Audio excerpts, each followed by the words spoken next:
Raise your hand if you know what the Doodle is. There's a whole team at Google that creates doodles, and they're called doodlers. Every year, we have a panel of judges that review submissions, and this year we had some pretty notable people. So, are you guys so excited to hear who the winner is? Yeah. Can I get a big drum roll, please? The winner of the Missouri State Doodle for Doodle contest is Grace Dai.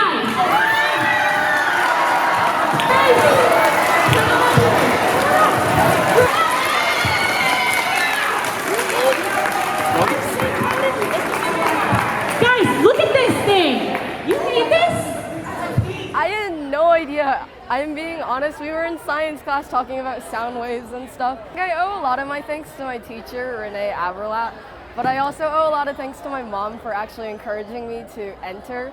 She's always been a big inspiration in my life. One of my favorite things to do, especially in the summertime, is to just sit in the backyard and like drawing with my family or like eating strawberries and stuff.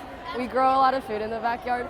So I think this is one of my favorite memories. So when I heard the theme like self-care, this is one of the things I thought up of, like just sitting with my family outside where I feel most comfortable.